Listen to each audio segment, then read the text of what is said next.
Wife cheated on me with her ex. I humiliated her in front of her family and served her divorce papers. I never expected that I would witness something like this in my own life, which I was used to hearing from different people or maybe on social media, but going through something like that in reality can shatter your world. I'm a simple man and work as a professor at a university. I have been married to my wife, Lilac, for 10 years. We have 2 sons. I met her at a party where my aunt suggested that my mother that I should ask Lilac out for a date. I was never interested in dating, so I never really dated as I was always preoccupied with my PhD and my education. But after seeing Lilac, I was mesmerized by her beauty, and just like her name, she looked soft as a flower.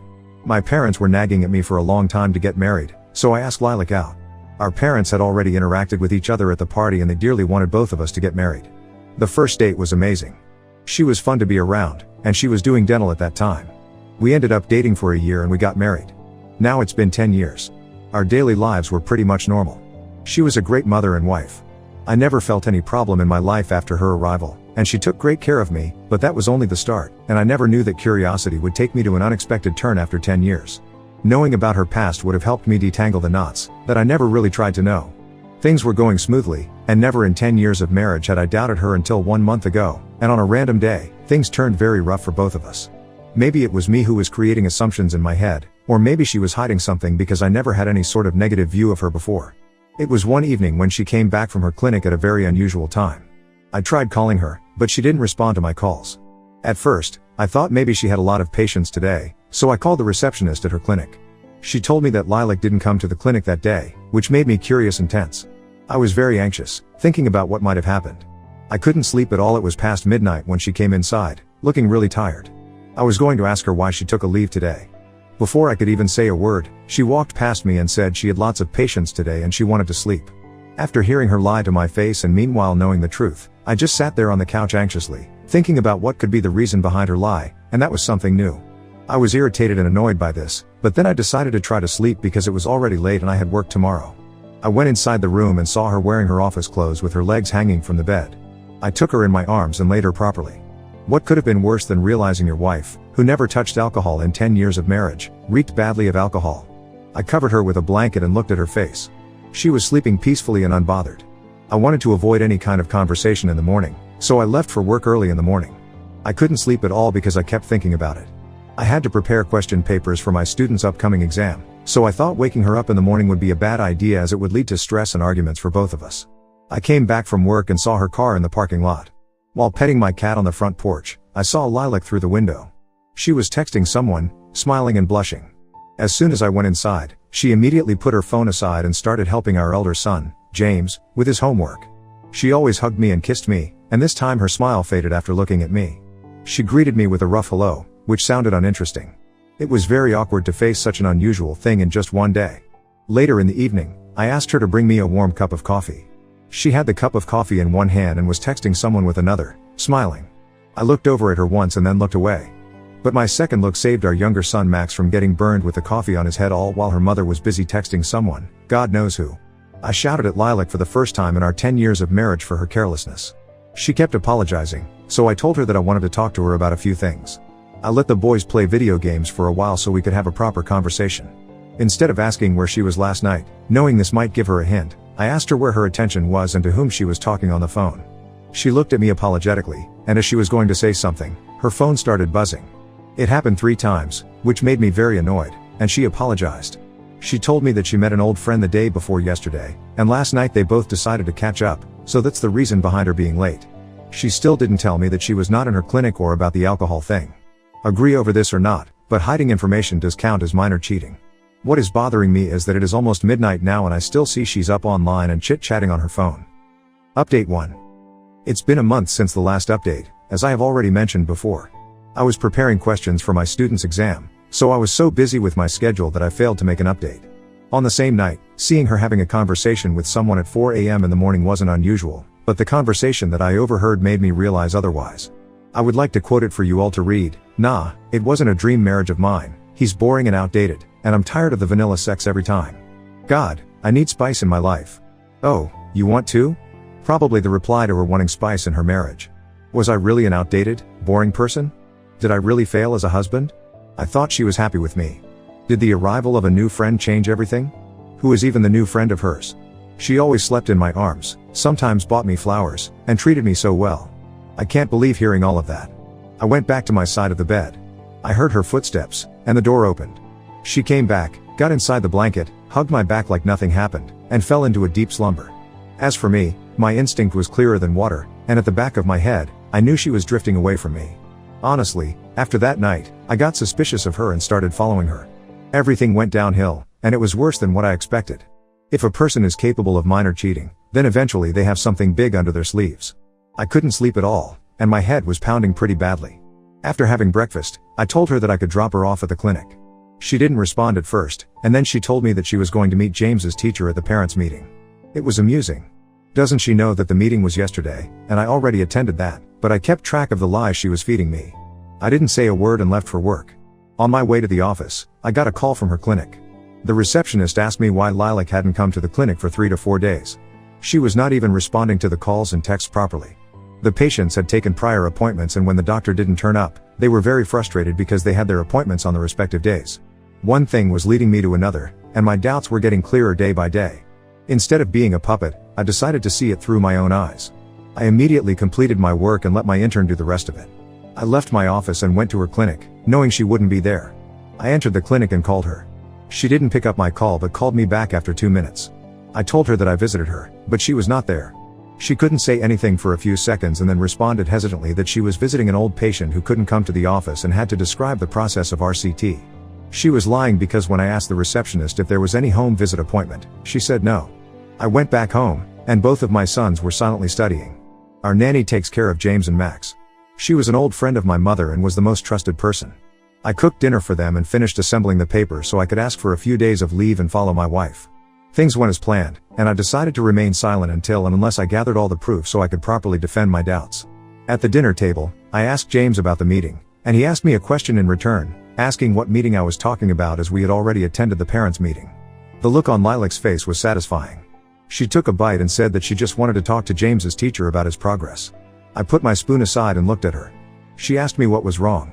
I took a sigh and asked if she saw the progress report I sent her over the phone. She apologized and told me that she had forgotten. I asked her how she could forget something so important while being on the phone all day. She irritably asked whether I was trying to say that she does nothing except be on the phone all day. I told her no, and she was taking it the wrong way. She stood up and was very angry with my statement and shouted at me, saying that I was being baseless and that it was me who never tried doing anything for the family. Her statement made me furious, but instead of blabbering everything out, I let her speak. I asked her what she meant by this, and there she said again that I was a boring person, and our marriage lost its spark. I laughed and told her thank you for taking the conversation the other way around to use it as a shield for her thoughts and feelings, and I continued eating my food. She left. Again, at the same time, she was on call, laughing and talking, but I didn't want to hear the conversation. I wanted to see it by myself and collect the evidence. I never checked her phone, and with such behavior, I knew she had a password. I waited till she finally fell asleep and took her phone. She did have the password. I tried many things, but it didn't open. There was one thing about her forgetful personality was that she used to write passwords in her notebook. I took out the notebook, and there it was. The phone finally opened, and my hands were shivering from opening the text messages, but I had to, and there it was, the truth. I just sat there on the floor with the phone in my hand, scrolling down and seeing the sexting, nudes, and I love you she was sent to this guy named Richard. That night I cried. I don't remember the last time I cried like this. I put my hand on my mouth to suppress my weeping, and I took a deep breath because I had less time and I needed proof. I immediately took screenshots of their chats and sent them to my phone. Before putting the phone aside, I had to delete the screenshots from the gallery, and thankfully, I checked the gallery and there were pictures of them. I sent those pictures to my phone and cleared up every piece of evidence that could let her know that I checked her phone. In the morning, I left for work as usual, but in reality, I went to my friend Elijah's place. We have been friends since childhood, and he knew everything about my life. I told him everything that happened, and he couldn't believe it either. He kept saying that if I hadn't shown him the proof, he would have smacked me for a joke like this. After a while, I headed towards the address of Richard, which was mentioned in one of the texts, and parked my car behind the tree. It was not my car, but Elijah's, as Lilac would know in seconds. After waiting, I saw Richard outside his house with flowers in his hand, and Lilac got out of her car and hugged him tightly. I immediately took the picture and couldn't look at them for more than a few seconds. I kept wondering that if she didn't like me, a little bit of honesty could have been better and would have fixed everything, but neither did she want to lose this family nor could she stop cheating. As much as I was heartbroken, she destroyed my ego because, in a world full of cheaters, I was so proud of myself and her for being a stable and loyal couple. She made a joke out of my calm nature. This went on for 3 to 4 days, and I collected satisfactory evidence because it was my time to pour oil into the burning fire and ruin the already ruined marriage properly. I already told everything to our nanny, and she offered to let me know when my wife came back and left the place. Our nanny called me and informed me that she was going to visit her sick relatives, so she wouldn't be there today, and I gave her the leave. I called Lilac, told her the same, and asked her to go back home so she could leave as James and Max would be left alone. She agreed immediately. I was with Elijah, telling him and discussing what we should do about this matter. I didn't have the courage to tell these things to our parents. Suddenly I got a call from Lilac, where she was sobbing and saying that Max fell from the ladder and broke his arms, and she was taking him to the ER. My skin turned cold and anxiety took hold of me, and I panicked, not knowing what I should do now. I didn't have the proper state of mind to drive the car, so I asked Elijah instead. When we reached the hospital, the Dr. C told us not to worry as it was just a minor injury and it would heal in a few weeks. I took a sigh of relief and kissed my son's forehead while Lilac was talking to my mother on the phone. I was sitting next to James and asked him about the incident and how it happened. He told me that Max was climbing the ladder, and he shouted and called Mom many times, but she didn't listen as she was on the call, and then Max slipped and fell. After hearing this, I got so angry. I walked towards her and threw her phone on the floor. Everyone was looking at us. I screamed and shouted at her for being so irresponsible. Elijah was trying to calm me down, but I couldn't. Max could have gotten a serious injury. I said many things, and she was trying to make herself the victim by saying that I was an absent father. After hearing this, I could get closer to her and whispered in her ear that at least I was better than her and didn't FCK anyone on her back. She looked frightened, like a scared cat. After that argument in the hospital, Elijah took our sons to his place, and I went back home with Lilac. We didn't say a thing on our way back, and as for remorse? She was just pretending, as I saw her texting him a few times, and that made me even more furious. What she told me blew my mind. She must have been thinking that I would sympathize with her, but I don't have any sympathy for cheaters. She told me that she dated Richard back in her high school year, and that relationship ended a month before our marriage. She never wanted to marry me but had no choice. You see, Lilac's dad is also a dentist and had his own clinic which Lilac was eyeing, but her dad kept a condition that she had to marry someone respectable in order to inherit that, or else it would go to her brother who was 5 years younger to her and was also interested in pursuing dental. Richard was jobless and a rookie at that time, so she broke up with Richard and decided to marry me. She said she met Richard 1 month ago in her clinic when he visited her to get his teeth cleaned for a photo shoot as he works as a model for a fashion designing company. After meeting him again, things escalated slowly, which ended up in this. I had tears in my eyes, and she was already crying and asking me for another chance to fix this, but it was all a play by now. She knew it quite well that Richard wouldn't marry her and she couldn't afford to lose a stable family. She also stated that I was not her type of person and half of the time she felt confined. In response, I asked her whether she was blaming me for having a different personality, which made her cheat, and not her own actions. She stood up and started shouting at me for not being understanding, and that's why she preferred Richard over me. I walked towards her, grabbed her by her hands angrily, and told her to shut up with the bullshit and manipulation. I told her that cheating was her own choice and that she wanted to do it, not because of me. I was so angry at her claims, and I did everything I could. I left the place and asked Elijah to drop James and Max off at their grandparents', and I will be staying at his place for a while. I have not spoken to him after arriving at his place. I just don't want to talk to anyone. Maybe unleashing my emotions in front of strangers might help me calm down. I'm just able to think straight. Update 2. Hey people, I know I took a while to update. Thank you for checking on me. This is the last satisfactory update. Also, Max is all healed now, and I was working on my latest project, which basically means satisfying my ego. So I spent 3 days at Elijah's place and did my college work. I refused to talk about any of this with him, and I avoided every conversation related to this. After a while, I went back home, and much to my surprise, it was decorated with flowers and balloons. Then Lilac came with flowers and started apologizing and begging me for forgiveness. She had been texting me and calling me, and I avoided talking to her. I had no feelings for her except pure hatred, but for my revenge, I agreed to be manipulated by her one more time. Now her acts of being pretentious all the time were clear to me, and honestly, she never really took care of the kids, the nanny did. And as a mother, it's a responsibility and not a favor for your own kid. That's why the kids wanted me or the nanny more than her own mother. I was busy preparing for Max's birthday and other SHTs pulled by Lilac, like couple therapy and other different things to rebuild this relationship. She was trying so hard to make it look genuine while meeting Richard on my back once a week. We decided to invite the close family members for his birthday, which included my parents and siblings, and the same for her. Before everything happened, birthdays used to be so fou the CN, but now it feels disgusting to think that she was just pretending the whole time. After the cake cutting ceremony was the time to reveal the biggest gift to her father. I asked James and Max went to the other room and opened their presents. While everyone was chilling out, I called Lilac and asked her whether she was going to give the present she prepared to her father. Her father looked happy, as did everybody else, but as for Lilac, she already had it. She kept nodding her head and saying no with her signs. Her eyes were teary as I handed over the gift to her father. He opened it and saw the pictures and everything. He stood up and shouted at her for meeting that jobless JRK again and for ruining our marriage. Another gift was for Lilac, divorce papers, which already came 10 days ago. Her brother and my family were in complete shock as I told her father everything. Her father asked her to sign the paper, leave the hospital tomorrow, and find work for herself somewhere else, as he couldn't let her ruin his name. Lilac was crying and asking her father for forgiveness, and her mother was devastated. She ruined this for everyone and a small sense of remorse would let me stop it, but she continued meeting him afterward. I allowed her to meet James and Max on weekends and refused to let her take them for a stay after her irresponsible action. After the divorce, we went on our separate paths and never indulged in any conversation with her, even after seeing her for quite some time. James and Max did miss her, but it's better to be raised by a single parent than by an irresponsible one. As for me, I'm moving on with my life, keeping myself busy with work and children. But the past will always stick to me like a parasite, but my revenge did satisfy my ego. Seeing her not getting what she wanted helped me overcome my mental health, and I continued with my life. My friends tricked me into breaking up with my soulmate. Now I want to reconnect with him. I have known Bo since we were both 11 years old. We both grew up in a small town, and our families were neighbors, so we became very close friends. We were the next-door neighbor best friends that started dating in our junior year of high school. He took me to prom and we both picked a college that was in state with both of our majors available. Everyone expected us to get married when we went off to college.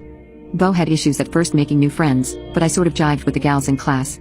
My new friends didn't think much of Bo. They kept telling me I could do better than him. They thought Bo was slow-witted and too religious. They said Bo would just pull me back down to our small town, anchor me with children, and we'd both be stuck as hicks.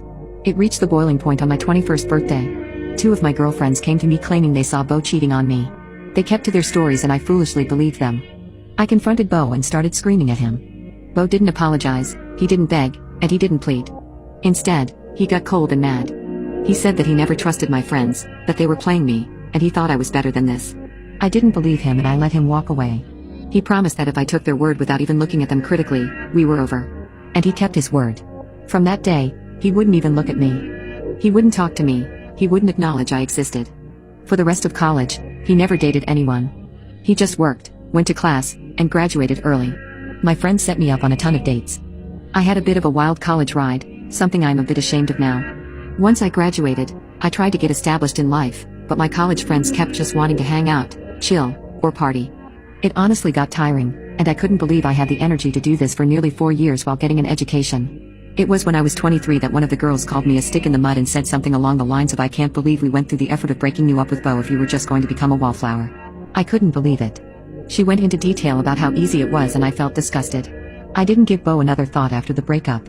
I thought he was a cheater, and I told my family, who told his family, and it strained his relationship with his mom for many years. But after that point, I couldn't stop thinking about him. I told my family the truth about what happened with Bo. This apparently helped repair the relationship Bo had with his mother. Bo's mom liked me quite a bit and she went out of her way to sabotage Bo's relationships with any girl he brought home. My mom said Bo's mom did it very discreetly, but after finding out the truth, Bo's mom came clean and Bo nearly cut her out of his life. She apparently begged and pleaded, and was able to work from there. I have many unfinished drafts of emails to Bo, some saying I wish to catch up, others begging for forgiveness and pleading for him to come back to me. But any news I got on Bo after the blow-up with his mom has been sparse. Bo doesn't do social media, and I had no idea where he lived. I found out recently that Bo has been married for 3 years, and has a 2-year-old son. He has moved back to our hometown and I saw him at the grocery store when I went to visit my parents 2 weeks ago. He didn't see me, or at least I think he didn't. But, there he was with his wife and child and I instantly felt a swirl of emotions. Jealousy, rage, regret, depression. Even now seeing him with his full family, I still want to beg him for a chance, which makes me feel awful. But at the same time, I feel like I should at least say my piece. I talked to my mom about it, and all she said was the chickens come home to roost. Don't make trouble for Bo. I just know that if I can't talk to Bo one last time, I will regret it for the rest of my life. So I emailed Bo last night. "Hi Bo, it's me, Amy. I know it's been years since we talked, and I wanted to apologize for how we broke up. I also want to apologize for how it spread back to our families. I know now that Tracy and Stephanie were hellbent on breaking us up any way they could, and I can't begin to apologize for the hurt it has caused you. I'll be back in town in a few weeks and was wondering if we could have a coffee and catch up. I want to know what's been going on with you in your life." This morning I got a reply from Bo. "Amy, I want you to know that I have forgiven you years ago. I hope you are doing well, but I would have to say no to coffee or catching up. My wife and I have a strict rule that neither of us hang out with exes. I hope you understand. I tried emailing him to say he could for sure bring his wife with him, but he's not replied since. I guess my mom was right, there was no chance to reconnect. My drunk uncle proposed to me on my wedding day to try stop me from marrying my fiancée. Turns out he was right about her all along. On my wedding day, while my fiancée and I were exchanging our vows, my extremely drunk uncle stood up and yelled, "I object!" He started stumbling towards me, and given that he had always hated my fiancée, I prepared for a speech about how I shouldn't marry her. Unfortunately, I was wrong. He actually got down on one knee and started declaring his undying love for me. I immediately realized this was an attempt to stop the marriage, so I tried to get him to stand up. However, I was unsuccessful. Eventually, a few people gathered around him, and he had to be picked up by all 4 limbs and carried out like a human battering ram. The rest of the wedding was strange. My newlywed wife and I tried our best to lift everyone's spirits, but given that they just witnessed that, it's no surprise people went home early. In the weeks and months that followed, my wife Sarah and I tried to move on from the wedding day fiasco, but something felt off. Sarah became increasingly distant. I thought a trip to our favorite golfing spot might help lighten the mood and bring us closer again. Sarah and I used to love spending our weekends there. We were both terrible at mini golf and would often laugh at each other over our terrible swings, but we enjoyed the vibe of the golf spot. I asked her if she wanted to go one Saturday morning while we were having breakfast. She looked up from her phone, looking uninterested, and said that she couldn't go today. When I asked her why not, she said that she had promised one of her girlfriends that she would help her with some errands since she had been so stressed these past couple of weeks. This seemed off because her friend had just come back from vacation, and she seemed pretty relaxed the last time we saw her. She said it was always something on her plate, which was true. Her friend was a busy woman. Every time we saw her, she was on the go. I asked her if the next day would work then, and she bit her lip, and she said she had a lot of work to catch up on. I let it go and told her it was all right and that we'd find another day to go, but I couldn't help but feel like she wasn't telling me everything. As Sarah got up to clear the dishes, I couldn't shake the feeling that something wasn't right. We used to prioritize our time together, especially our weekend outings. Now, it seemed like she always had an excuse to be somewhere else. The excuses were starting to pile up. Was she hiding something from me? At first, I thought it was just stress from adjusting to married life, but more signs started to appear. A few nights later, Sarah and I were sitting in the living room halfway watching a movie together. I was watching the movie while she was scrolling on her phone. Suddenly, she burst out laughing at something on her screen. I asked her what was funny, and she quickly said it was nothing. I looked at her as she kept smiling at her phone. She looked up at me and told me it was just a stupid meme. I asked her to see it, and she said I wouldn't get it. She then said she was getting tired and that she was going to head to bed soon. I told her good night, and she went upstairs. Later that night, after Sarah had fallen asleep, I couldn't get her actions out of my mind. Something felt off. I got up and went to her phone, which she had left charging on the nightstand. I knew it was overstepping a boundary, but I just had to know what was going on. I unlocked her phone and went to her messages. My heart sank when I saw several conversations with unsaved numbers. One, in particular, caught my eye. It was a string of messages from someone whose number I didn't recognize. Their conversations were mainly memes and funny videos they shared with one another, until I scrolled a little bit further up. The guy asked Sarah how her day was. She said it was long and boring and wished she could have spent it with someone fun instead. He then replied, "Maybe the next time I see you we can skip the boring parts and go straight to the fun." There was no outright talk of cheating, but the subtle flirting and how friendly they were enough to show that something had gone on between them. The laughs from earlier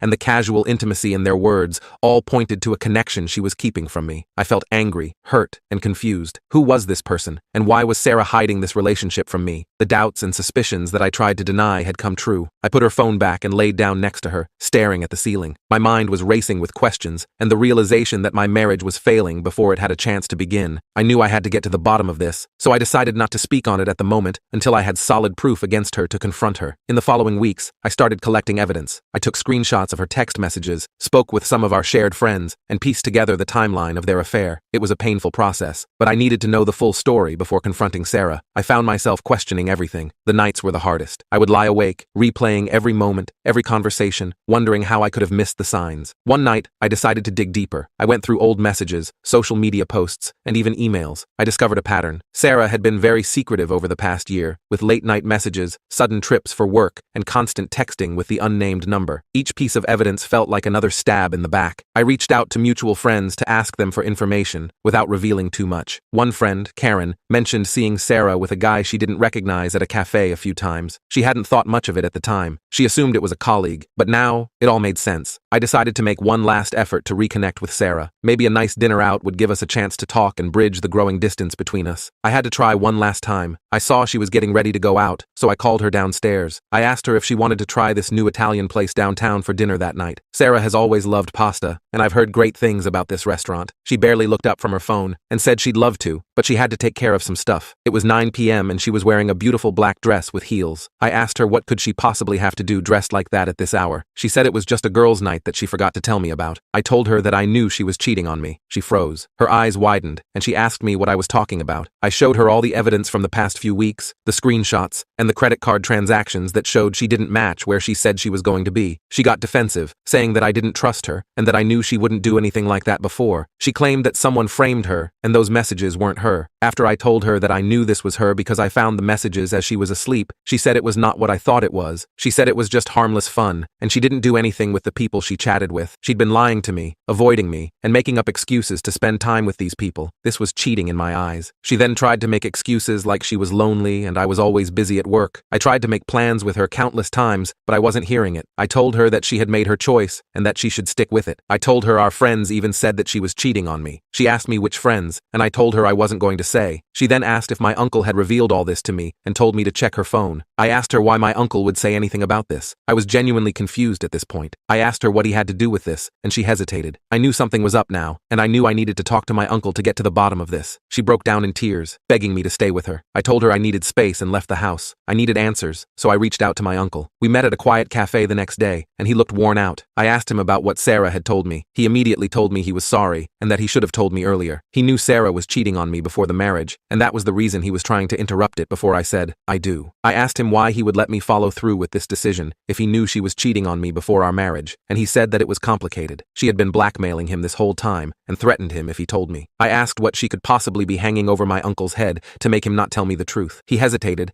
and admitted that his girlfriend, Beth, was transgender. She said she would tell the family that Beth was trans if he exposed her infidelity. I was in shock. Not only had my wife cheated on me, but my own uncle had kept it a secret because he was being blackmailed. I felt a mix of anger, betrayal, and confusion. Our family was quite conservative, and I knew they would basically disown Uncle if they knew the truth about Beth, but I still felt betrayed by both of them. I could see how genuine he was, and realized that he had been just as much of a victim of Sarah's manipulation as I was. It didn't erase the pain, but it helped me understand the impossible situation he had been in. In the weeks that followed, I focused on healing. Filing for divorce was a difficult decision, but it was the only way to move forward, and I finally decided it was time to take the next step. I met with a lawyer, prepared the divorce papers, and got myself ready for what was to come. One evening, after Sarah had come home from work, I asked her to sit down. She must have sensed something was wrong because she looked nervous. I told her that I couldn't do this anymore and served her the papers. Her face went pale as she stared at the documents in my hand. She begged me to work through this with her. She promised me she cut off all contact with them. I shook my head